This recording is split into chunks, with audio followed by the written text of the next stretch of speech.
Number system. Number system माने संख्या पद्धति।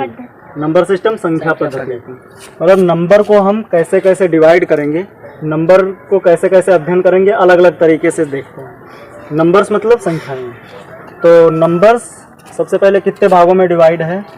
एक तो रियल नंबर, दूसरी इमेजिनरी नंबर। रियल नंबर मतलब क्या? वास्तविक संख्याएं, ठीक। इमेजिनरी नंबर काल्पनिक संख्याएं, वास्तविक संख्याएं क्या होती हैं, काल्पनिक संख्याएं क्या होती हैं? देखो, वास्तविक संख्याएं वो संख्याएं कहलाती हैं जिनको हम नंबर लाइन के ऊपर डिनोट कर सकें, मीन्स नंबर लाइन के ऊपर हम लिख सकें, वो क्या कहलाएंगे? वास्तविक संख्याएं। यानी that number can be written in number line, उसको क्या बोलेंगे? वास्तविक संख्याएं। और ऐसी संख्याएं जिनको हम नंबर लाइन पे डिनोट ना कर सकें, that number cannot B denoted on a number line is called imaginary number. ऐसी संख्याएं जिनको हम नंबर लाइन के ऊपर डिनोट ना कर सकें, वो क्या कहलाएंगी? काल्पनिक संख्याएं। अच्छा, नंबर लाइन क्या होती है? देखो एक थोड़ा सा बनाते हैं नंबर लाइन। देखो नंबर लाइन क्या है? एक तो हमने यहाँ पे इसको 0 माना, ठीक। ये क्या है आपका लेफ्ट, ये क्या है राइट। यानी 0 इस पॉइंट से जैसे जैसे हम इधर बढ़ेंगे तो इसकी दूरी क्या होगी? बढ़ेगी। इसकी दूरी क्या होगी? बढ़ेगी। लेकिन इधर आएंगे तो माइनस, मतलब इसकी दूरी क्या होगी? घटेगी। अगर हम राइट टू लेफ्ट जाएंगे तो कहीं ना कहीं इसकी दूरी घटेगी, अगर लेफ्ट टू राइट जाएंगे तो उसकी दूरी क्या होगी? बढ़ेगी, ठीक। तो यानी ये ऐसी संख्याएं जिनको हम नंबर लाइन के ऊपर डिनोट कर पाएंगे वो सभी क्या कहलाएंगी? वास्तविक संख्याएं। और जिनको हम इस पर डिनोट नहीं कर पाएंगे वो क्या कहलाएंगे? इमेजिन। जैसे एग्जाम्पल समझ लो, जैसे 3 हो गया, 2/3 हो गया, √5 हो गया, √3 हो गया। तो ऐसे संख्याएं, ये सारी संख्याएं, इनके ऊपर हम क्या कर सकते हैं? नंबर लाइन के ऊपर डिनोट कर सकते हैं, तो वो कहलाएंगी रियल नंबर। अब काल्पनिक संख्याएं देख लो कौन सी होंगी।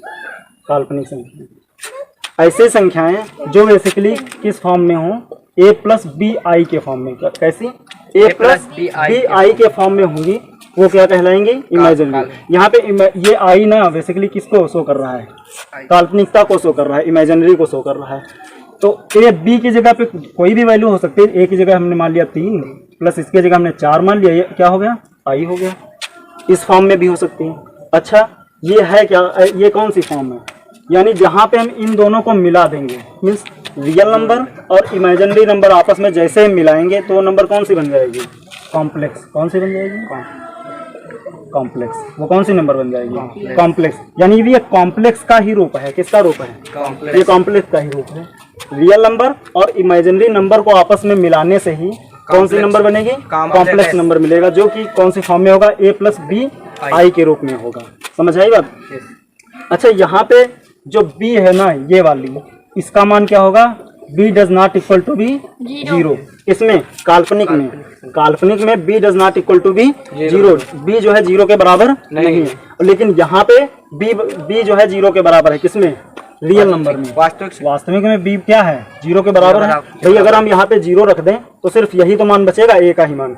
तो जब a का मान बचेगा, अच्छा i इसके साथ, जिसके साथ भी i आएगी वो किस में आ जाएगा? काल्पनिक में। लेकिन जैसे यहाँ पे हमने 0 रख दिया b की जगह पे, तो ये ऑलरेडी पूरा क्या हो गया? 0। सिर्फ a ही तो बच रहा है, तो a बचने की वजह से ये क्या हो जाएगा? Real number. लेकिन इसमें काल्पनिक वाली चीजें आ गई, मीन्स b i आ गया, i साथ में आ गया।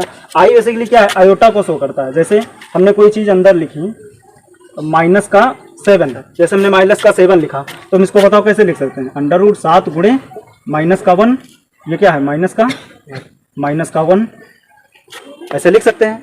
तो ये देखो √7 गुणे, और ये जो अंडर ये है, ये बेसिकली किसको शो करता है? आई को। ये बराबर किसके बराबर है?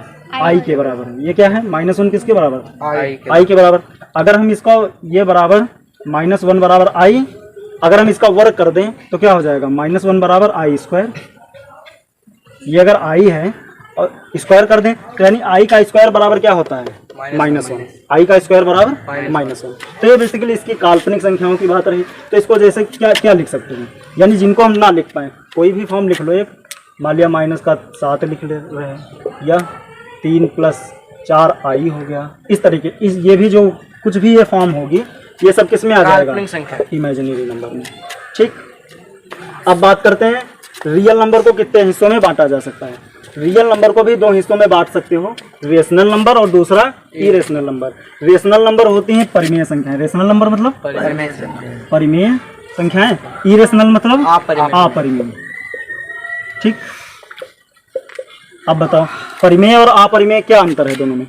परिमेय संख्या उनको कहते हैं ऐसे नंबर जिनको हम p बाई क्यू के फॉर्म में लिख सकें, वो क्या कहलाएंगे? परिमेय संख्याएं। यानी जैसे that number can be written in p by q form is called rational number. ऐसी संख्याएं जिनको हम p बाई क्यू के फॉर्म में लिख सकते हैं, यानी जिसको हम p बटे क्यू के फॉर्म में लिख सकते हैं, उसको क्या बोलेंगे? Rational number. और साथ ही साथ as well as q does not equal to be zero, q वहाँ पे जीरो के बराबर नहीं होना चाहिए।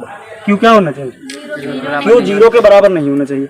इट मीन्स ये कि आपका क्या है? नॉमिनेटर, ये क्या है? डिनोमिनेटर, ये अंश है, ये क्या है? हर। यानी हर आपका जीरो नहीं होना चाहिए साथ साथ ही।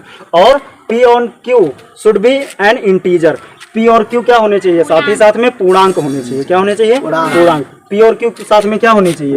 पूर्णांक होंगे, तभी वो क्या कहलाएगा? रेशनल नंबर के अंतर्गत आएगा। यानी p बाई क्यू के फॉर्म में जिनको हम लिख पाएंगे वो संख्याएं कहलाएंगी परिमेय संख्याएं। जैसे कुछ भी हो गया, एग्जाम्पल के लिए मान लो 3, 4, 0.2, भाई पॉइंट हटाओगे नीचे लिख आ जाएगा ना। इसके भी बटे 1 लिख सकते हो, इसके भी बटे 1 लिख सकते हो, या 2/4, ये सब क्या है? परिमेय संख्याएं है ना।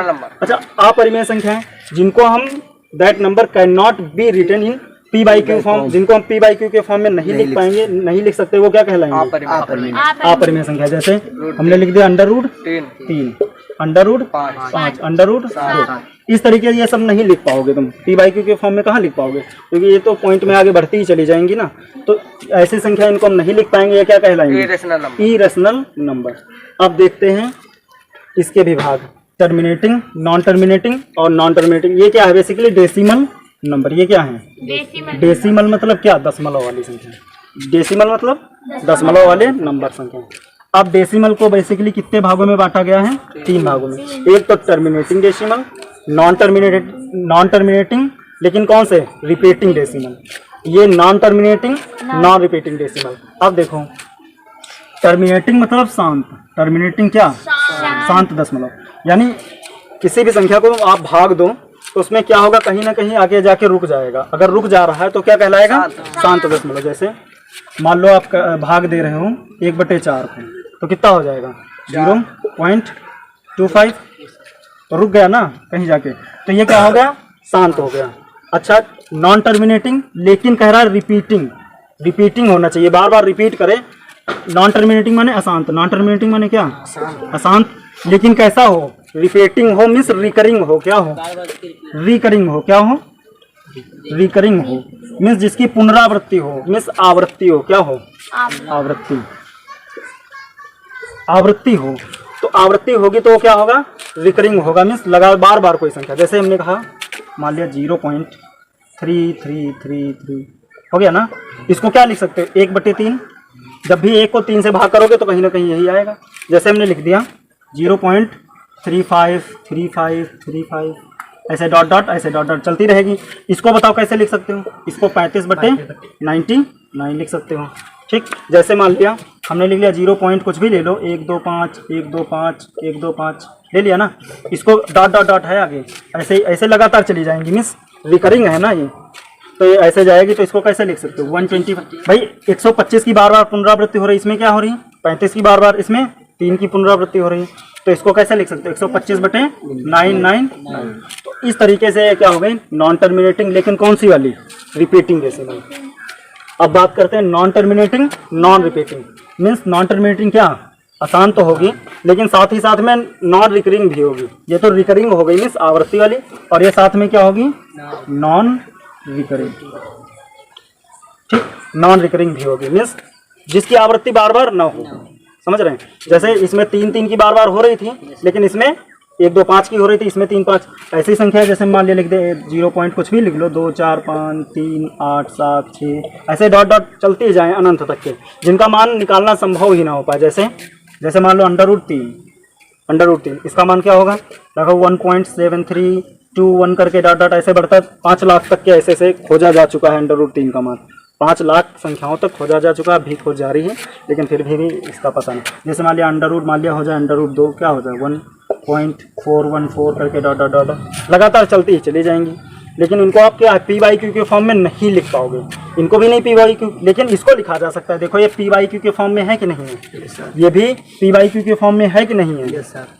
अब इससे एक निष्कर्ष ये निकाल सकते हो कि ये दोनों संख्याएं कौन सी, टर्मिनेटिंग और नॉन टर्मिनेटिंग, ये किसके फॉर्म में आएंगी, क्योंकि इनको हम पी बाई क्यू के फॉर्म में लिख सकते हैं, तो ये किसके फॉर्म में आ जाएंगी, रेशनल नंबर। यानी ये कहीं ना कहीं किसका भाग है, रेशनल नंबर का ही भाग है। कौन सी, टर्मिनेटिंग और नॉन टर्मिनेटिंग, क्योंकि इनको हम पी बाई क्यू के फॉर्म में लिख पा रहे हैं ना, इसको भी लिख पा रहे हैं। जब लिख पा रहे हैं तो ये किस में आ जाएगा, रेशनल नंबर के अंतर्गत आ जाएगा।